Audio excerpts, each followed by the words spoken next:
ejercicio dice así: el poder destructivo de una bomba, sea de tipo nuclear o químico, está relacionado químicamente con la energía que se libera durante la explosión.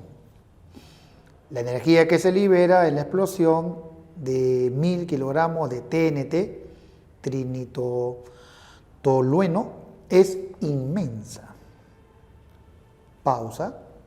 No sabemos lo que sigue, pero podemos conjeturar que debería seguir hablando de qué, sobre esta energía que se libera, ¿sí o no? Y la 4 dice, por ejemplo,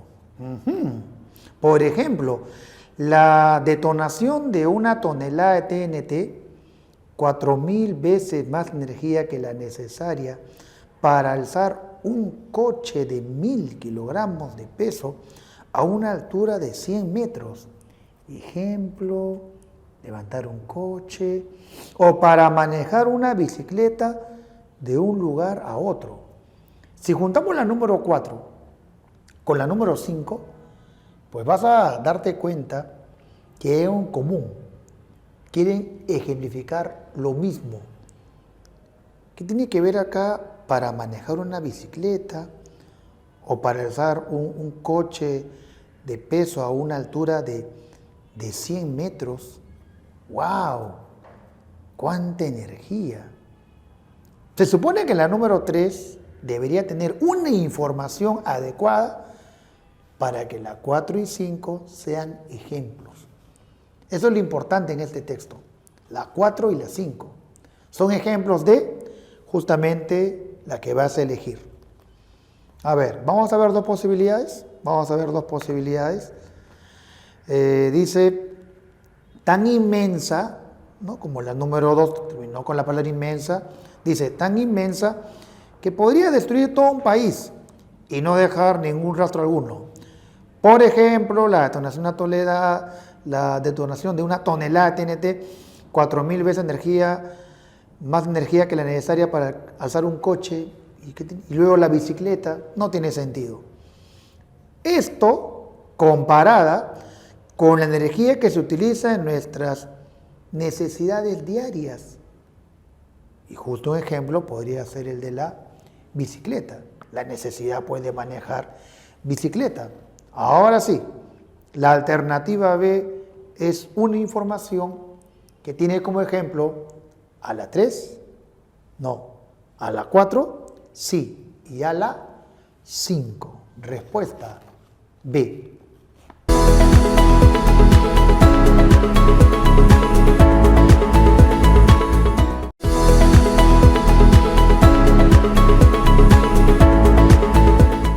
El texto dice, Mercurio es menor que la Tierra, pero más grande que la Luna.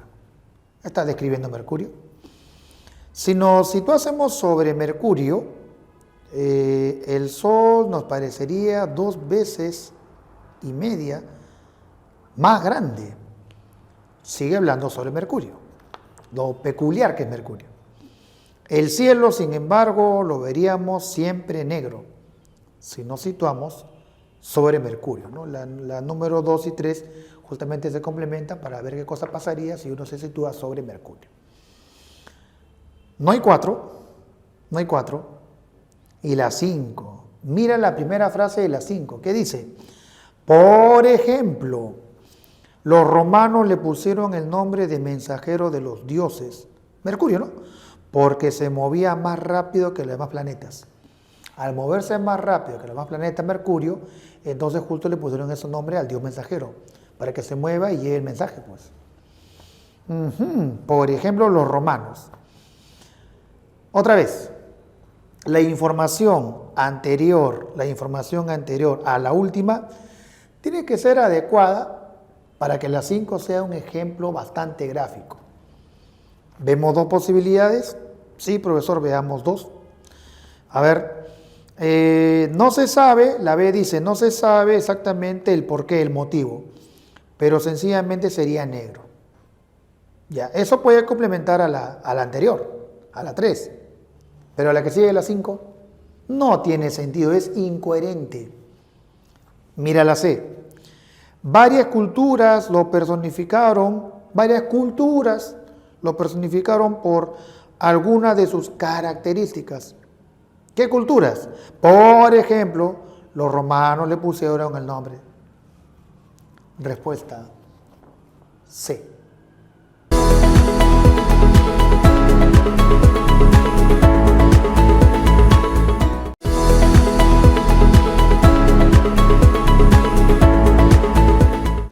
Leamos el siguiente ejercicio. El sol es imprescindible para la vida y tiene efectos muy beneficiosos sobre el organismo. Sol, beneficios, ¿ya? Es sabido desde siempre que el sol es fuente de vida. Fuente de vida, el sol, beneficios. Sin él no podrían sobrevivir ni los animales ni las plantas. Si te das cuenta, la número 3 sirve de fundamento para las unidades anteriores, particularmente la primera, ¿no?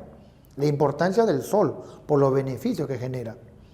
En relación al metabolismo humano, tiene efectos muy beneficiosos sobre nuestro organismo al estimular la formación de vitaminas como la A y la D. La número 4 sigue graficando los beneficios justamente ¿de quién? Del sol para la vida. Se supone que la última unidad también debería ser coherente con estas 4 anteriores. Abordar el mismo tema. ¿Cuál es el tema del texto, muchachos? El sol. ¿Qué se habla sobre el sol? Sobre los beneficios, ¿no?, que generan para la vida. Dime, ¿qué alternativa sigue hablando sobre esos beneficios? Veamos 2 posibilidades. A ver.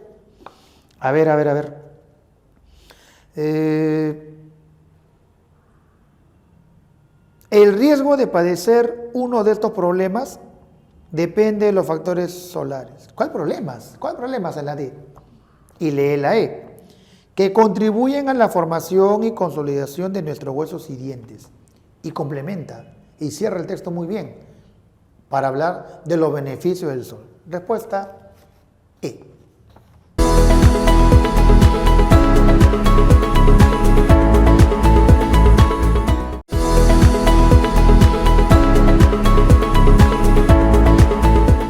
El ejercicio nos dice, se llama astronáutica a la navegación realizada entre los astros, es decir, realizada fuera del ámbito de la Tierra, afuera. Muy bien, ya sabemos que es astronáutica. También es conocida como cosmonáutica, otra denominación, muy bien, sigue alimentando el tema astronáutica. Una pausa. Luego dice, ya que, conector causal, y tú lo sabes, es el astronauta y tripulantes de naves los que viajan o navegan para investigar los astros. Ya que es el astronauta y tripulantes de naves los que viajan o navegan para investigar los astros. Como dice Yaque, y está fundamentando, se supone que la información número 3 tiene que ser una información que genere la situación de que la 4 la explique. ¿Sí? Profe, la 5. En la segunda mitad del siglo XX se obtuvo los medios y conocimientos necesarios para construir naves capaces de superar la gravedad terrestre y viajar por el espacio. Muy bien, entonces acá sigo hablando sobre la astronáutica, ¿está bien? La cosmonáutica, pero ya en la segunda mitad del siglo XX. Acá la información más importante es la número 4. ¿Por qué? Porque la número 4 tiene que explicar la información que ustedes van a elegir, muchachos, que ustedes van a elegir. A ver, profesor, creo que puede ser la alternativa D de dado. También se le conoce como visitante del tiempo. ¿Cuál tiempo visita acá? No entiendo yo cuál tiempo visita acá. Profe, la alternativa C dice, este segundo nombre, ¿cuál? El de cosmonáutica, pues. Este segundo nombre hace referencia, mira, hace referencia a viajero del cosmos. Por eso se llama cosmonáutica, porque alude al viajero del cosmos. Viajero del cosmos, ¿y por qué viajero del cosmos? Y ahí justamente la número 4 fundamenta, ¿no? Ya que el astronauta y tripulante de naves, los que viajan o navegan, ¿no?, para investigar los astros. Justamente como viaja, navega, por eso se llama viajero del cosmos. Respuesta C.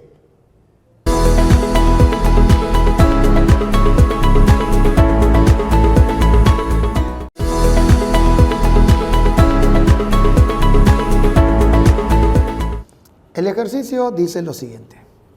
Karen Rojas Guamán es profesora de educación inicial. ¿Ya? ¿Quién es Karen Rojas Guamán? Profesora.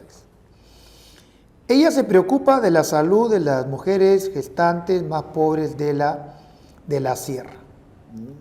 O sea, deja hablar sobre su trabajo como profesora y nos cambia un poquito el tema, la número 2, para hablarnos sobre su preocupación por la salud. Pero no de cualquier persona. ¿Salud de quién? De las mujeres que están gestando en la sierra. Las mujeres más pobres que están gestando. Ya. Pausa 3. Podemos conjeturar, muchachos, que la información número 3 debería graficar esa preocupación por la salud de las madres gestantes. Sí, profesor, es muy probable. Pero ahora mira, lee la 4, ¿qué dice? Ello, ¿qué es ello? Dice, en las mujeres embarazadas que tienen anemia. En las mujeres embarazadas que tienen anemia y bajo peso, mediante el consumo de carne de cuy. Entonces, la información número 3 tiene que aludir, tiene que referirse a ello. Esa 3 que vas a buscar en una de las alternativas tiene que ser ello. En las mujeres embarazadas anémicas, en las mujeres embarazadas de bajo peso, mediante el consumo de carne de cuy. Su proyecto beneficiaría inicialmente a 80 madres gestantes de su comunidad. Bien, entonces, muchachos, si una mujer, además de estar embarazada, está anémica y tiene bajo peso, ¿cómo podrías tratarla? Dime. Se supone que la información número 3 tiene que ver directamente con este estado anémico y bajo peso de estas pobres mujeres embarazadas. ¿Está bien? Ya, a ver, busca una alternativa que tenga que ver con esta manera, pues, de solucionar el problema, ¿no?, de estas mujeres embarazadas. Profesor, creo que podría ser la alternativa E. A ver qué dice la E. Planteó 2 métodos para evitar los embarazos precoces en Guasaguasi, su comunidad. Métodos para evitar embarazos precoces. Ya. ¿Tú crees que eso va a servir para resolver el problema de la anemia y bajo peso? No, profesor. ¿Y entonces? Y la D. Por eso creó un proyecto que busca incrementar el nivel de hemoglobina en las mujeres. ¿Nivel de hemoglobina? Claro, porque estas mujeres, ¿cómo están? Anémicas, tienen bajo peso. Sí. Respuesta D.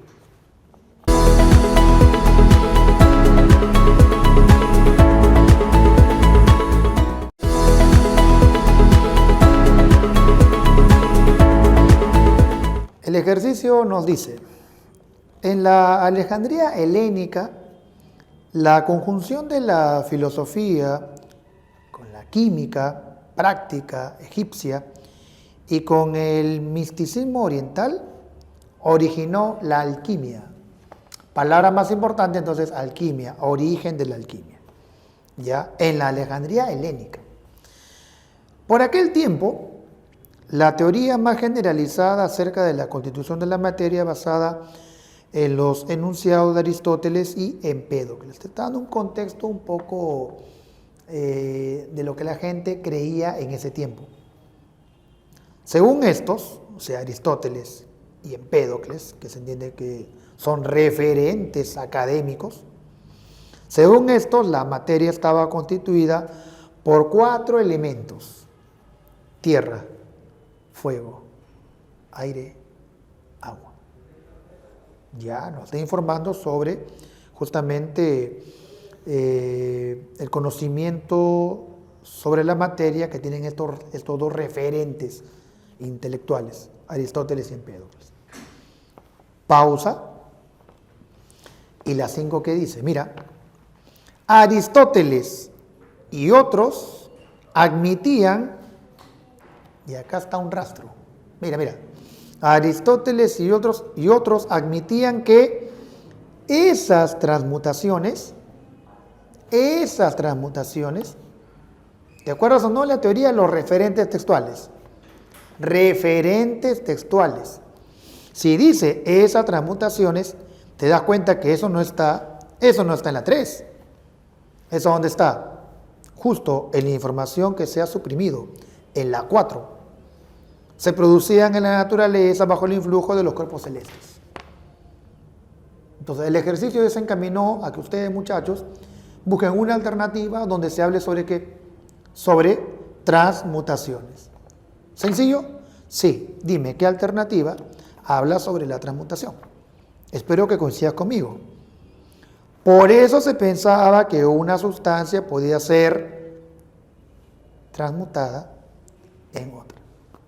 Justo, ¿no? Transmutada.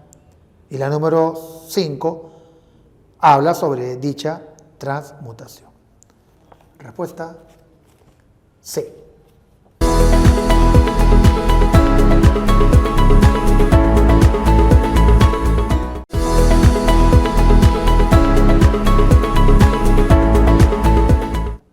El ejercicio nos dice, Antístenes es uno de los fundadores del cinismo, tal vez el más importante, fundador del cinismo, ya, tal vez el más importante de ellos. La doctrina de Antístenes expresa un idealismo absoluto. El texto, palabra más importante, ofrece Antístenes. ¿Qué cosa nos quiere hablar de Antístenes? Bueno, sobre su ideología, su doctrina, su filosofía.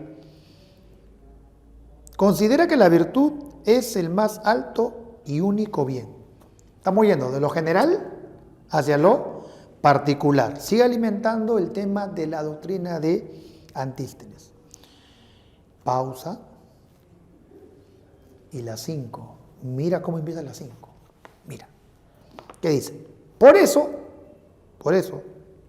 conector de consecuencia, es preciso alejarse de la civilización, porque esta es artificiosa y opuesta al orden natural.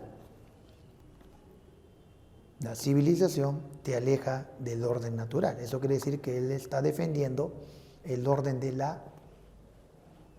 del mundo que nos rodea. Bien, entonces, como la 5 es consecuencia, yo tendré que buscar la causa para que la 5 sea la recomendación como efecto, ¿no? Por eso aléjate de la civilización, porque esta es artificiosa y opuesta al orden natural. ¿Qué unidad informativa justamente habla sobre lo que él desea que tú sigas? Tendrías que buscar una alternativa que tenga que ver con el mundo que nos rodea, en este caso con lo natural. Profesor, yo creo que podría ser, dice por ahí uno de ustedes, la alternativa B. Antístenes, como todo cínico, se condujo como un mendigo insolente y entrometido. ¿De dónde sacamos el entrometimiento? ¿Y qué tiene que ver eso con la número 5? Y mira la E. Aconseja actuar de acuerdo con la naturaleza, pues ello implica vivir conforme la razón. Naturaleza, la razón, orden natural. 5. Por eso preciso alejarse de la civilización. Respuesta E.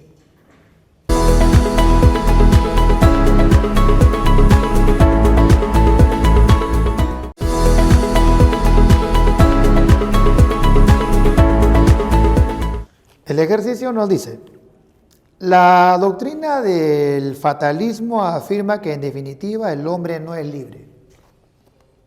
Fatalismo, doctrina, que plantea que nosotros, el hombre, no es libre. Pausa. Se supone que la información 2 debería seguir hablando sobre el fatalismo y, ¿por qué no, de repente dar datos más precisos sobre esta carencia de libertad? ¿Estamos de acuerdo? Pero hay que leer la número 3. Hay que leer la número 3 para ver si esa conjetura tiene cierto sentido. Una persona fatalista es la que piensa que lo que le ocurre ha de suceder necesariamente. Sí, lo que hace la número 3 justo es explicar, ¿no? Explicar esto de la fatalidad, que ya en la número 1 ya lo había adelantado. En el fatalismo el hombre lo único que puede hacer es esperar qué ocurre. ¿No es que así debe ser? Un ejemplo del fatalismo se encuentra en la tragedia griega. Sí, por cultura general, ¿no?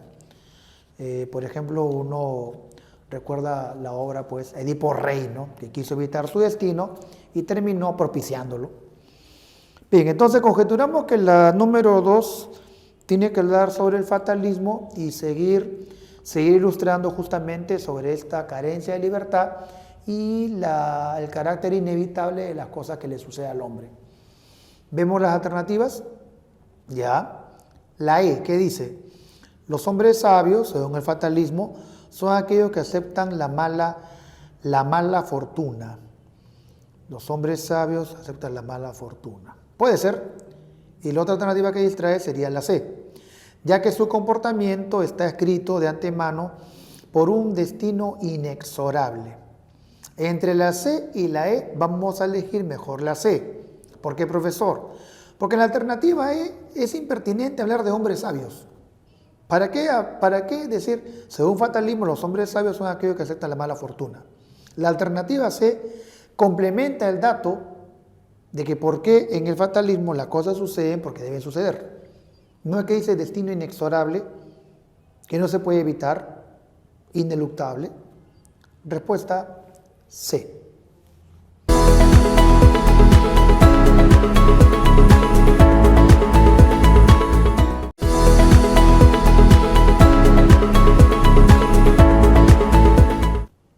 El ejercicio en esta oportunidad empieza con una pausa. La primera información se suprimió, muchachos. 2. Odiseo se puso cera en los oídos y ordenó ser encadenado al mástil para observar a las sirenas sin sucumbir al canto. Profesor, eso es mitología, profesor. Claro, profesor, la Odisea. Pues sí. Sí, es un pasaje de la Odisea. Odiseo, según Kafka, ¿y qué hace Kafka acá? Sigue leyendo, espérate. Odiseo, según Kafka, ignoraba que poseían, las sirenas obviamente, un arma más poderosa que su canto, su silencio. Ellas eran divinidades terribles por el canto de su voz. ¿Sí? Y esa es la fama que tenían, El canto hacía perder a todos los tripulantes, a todos los navegantes. Odiseo pensó en haberse salvado del canto, pero éstas nunca lo hicieron. Qué raro, pues eso no está en la información original de la Odisea. No, pues, no, esto no es conforme al libro de la Odisea. ¿Y entonces qué pasó acá? Lo que pasa es que la información 3 que dice, Odiseo, según Kafka, ignoraba que poseía. Entonces no es un relato de hechos de la Odisea a partir de lo que uno leyó en la mitología griega. No, a la mitología, pero según Kafka. Un poquito me había confundido, ¿ah? Claro, y justamente la número uno va a servir como una especie de presentación de lo que vamos a leer y no se genera la confusión y vamos leyendo y Y sucedía. Ah, ya profesor, ya le entendía. O sea, ¿tenemos que hablar de Odiseo al comienzo? Sí. Y tenemos que hablar de Kafka un poquito como para que podamos contextualizar lo leído. Correcto. Ay, profesor, la alternativa C, profe. Justo, profesor, Kafka. Según Kafka, Odiseo no solo oyó el canto de las sirenas, sino también pudo observarlas. Ya es cierto, Odiseo, Kafka, pero no sirve como presentación, porque estás adelantándote a acontecimientos. Pero lee la D. En el silencio de las sirenas, ahora sí, es el nombre de una obra, una narración de Kafka. ¿Qué pasa con Kafka? Ofrece una versión inusitada del antiguo mito. ¿Y por qué inusitada?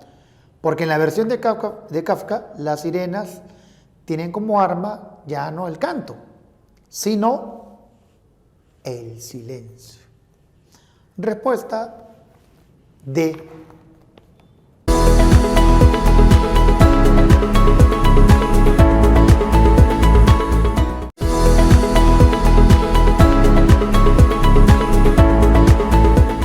La creatividad es la capacidad de producir resultados del pensamiento de cualquier clase. Bueno, el autor nos ofrece una definición, ¿no?, de lo que es la creatividad. Capacidad de producir resultados del pensamiento de cualquier clase, cualquier índole, cualquier tipo. Así puede tratarse de la imaginación o de una síntesis mental que sea más que un nuevo resumen. Y con eso demostraría justamente tu creatividad. También, dice el autor, puede implicar, si alimentando esto de creatividad, también puede implicar la generación de nuevos sistemas de información. Hasta este momento, lo que el autor pretende, y te diste cuenta, es justamente graficarnos esta capacidad en el hombre llamada creatividad, ¿no? Incluso da ejemplos tanto en la 2 como en la 3. ¿Cómo podemos demostrar nuestra creatividad? La 4, pausa, y la 5. En conclusión, la creatividad permite transformar el mundo sobre la base de lo que se nos da en la percepción. Claro, recuerda que el mundo ingresa en nosotros a través de los sentidos, la percepción. Y se entiende que con ese material nosotros vamos a crear nuevos conceptos, nuevas ideas. Si la 5 fue conclusión, entonces ¿qué conjeturas? ¿Qué conjeturas? Que la número 4 también debería alimentar esto de cómo es la creatividad, cómo se grafica la creatividad. La número 4 debe seguir diciéndonos qué es la creatividad. ¿Dónde demostramos la creatividad? ¿Qué implica la creatividad? Bien, vamos a leer la información que está en la B. La imaginación reproductora no es relevante para el proceso creativo y crítico. ¿Cómo que no es relevante? ¿Cómo que no es relevante si un tipo creativo justamente se caracteriza por su gran imaginación? Y la C, así como la transferencia de relaciones conocidas a nuevas situaciones y correlaciones. Relación que tú ya conoces, la transfieres a nuevas situaciones. Y para que hagas eso, justamente se demuestra la creatividad. Respuesta, la C.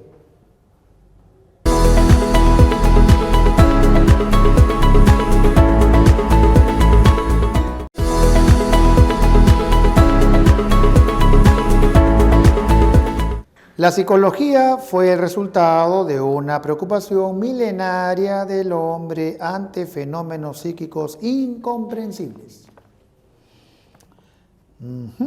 Como que el autor, muchachos, nos está ilustrando sobre cuáles fueron los orígenes de la psicología, ¿no? Sí, preocupación milenaria del hombre ante fenómenos psíquicos que no comprendía. Y la información que sigue ha sido suprimida. ¿Se puede conjeturar? Sí, se puede conjeturar, profesor. Yo puedo conjeturar que la información número 2 escarba, ¿no? Aclara, de repente da más ejemplos sobre estos fenómenos psíquicos que no se comprenden o que no se pueden comprender. Ya. 3. Mira la primera palabra de la 3. Pero la psicología como investigación sistemática se presenta en el siglo IV antes de nuestra era en Grecia. Eso quiere decir que la número 1 y la número 2 tienen que hablar de cómo era la psicología, ¿no?, en antaño, para que luego la número 3 diga, pero la psicología como investigación sistemática se presenta en el siglo IV. 4. En su historia, la psicología aparece vinculada a la tecnología, ¿no?, como era antes, muy en antaño. Luego en el siglo IV, la 4 en la historia, a la tecnología. Y como habló de tecnología, mira la 5. El uso de instrumentos y técnicas de las ciencias naturales le habrían convertido en ciencia. Primero fue investigación sistemática, luego evoluciona, ¿no?, a partir del avance tecnológico y se convierte en ciencia. Palabra más importante, psicología. ¿Qué cosas nos quiere hablar el autor sobre la psicología? Sobre su historia, cómo se desarrolló, cómo evolucionó, cómo a través de los años adquiere su carácter científico. Bien, entonces la unidad que puede alimentar a la número 2, vamos a coincidir, ¿sí?, es la alternativa D. ¿Está bien, muchachos? La D.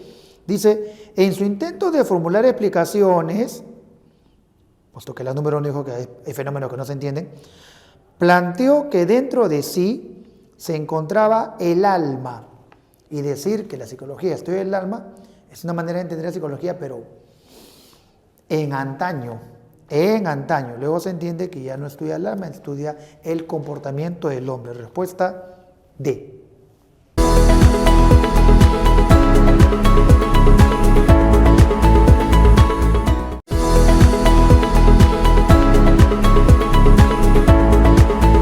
El texto nos dice, empezó con una pausa, no sabemos de qué habla. 2. Aplicada se distingue de pura de acuerdo con la motivación de la investigación y la relación entre la tecnología y ciencia que influencia este trabajo. Aplicada se distingue de pura. Se supone que esos dos conceptos, aplicada y pura, deberían estar en la número 1. ¿Para qué? Para que la número 2 tenga sentido, ¿no? La diferencia de distinción entre la, no sabemos, aplicada y la, no sabemos, pura. Pero definitivamente el fondo científico. Difiere de la ingeniería en que la física aplicada no se interesa por el progreso de algo en particular, pero apunta a utilizar la física o la conducta investigadora física para el desarrollo de nuevas tecnologías. Así como para resolver un problema de la ingeniería, este método es similar al utilizado por la matemática aplicada. ¿Ves? Constantemente el autor alude a los términos aplicada y apura. Eso quiere decir que la número 1 debe ser la introducción. Para que las demás unidades explíquense o no, la fundamenten. ¿Qué alternativa, muchachos, se habla sobre aplicada y pura? Profesor, muy fácil, profesor. Parece. ¿Qué dice la C? Es sutil la diferencia que existe entre la física aplicada y la física pura o ciencia básica. Y luego el autor te explica, ¿no? Aplicada se distingue de pura de acuerdo con la motivación de la investigación. Respuesta C.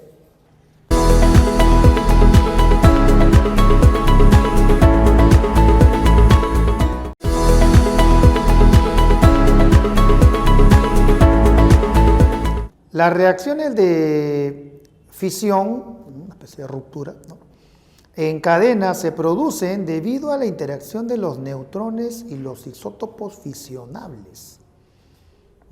¿Cuál es entonces la causa, ¿no? La causa de las reacciones de fisión en cadena. ¿Cuál es la causa de las reacciones de fisión? Dice el autor, la interacción de los neutrones y los isótopos fisionables. ¿Así? A ver, explícame esto. 2. La reacción en cadena necesita tanto la liberación de neutrones de los isótopos fisionables sometidos a la fisión nuclear y la subsiguiente absorción de algunos de estos neutrones en los isótopos fisionables. Entonces, lo que hace la número 2 es explicarte justamente cuál es la naturaleza de estas reacciones, ¿no?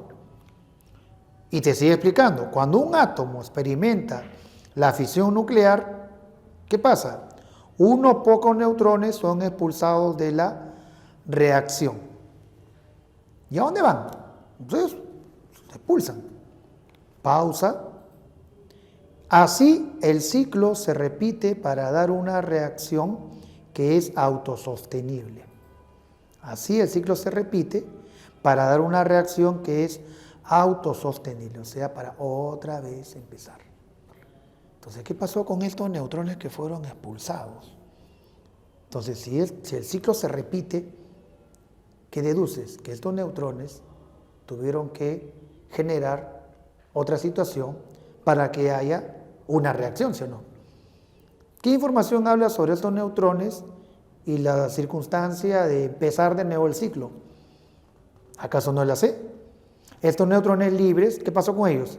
Interactúan con el medio circundante y si todavía hay más combustible fusionable, ¿no? Fusionable, recuerda que habló de isótopos fisionables, algunos pueden ser absorbidos y causar más fisiones. Y al volver a ser absorbidos, por eso que el autor dice al final, y otra vez empieza el ciclo. Respuesta C.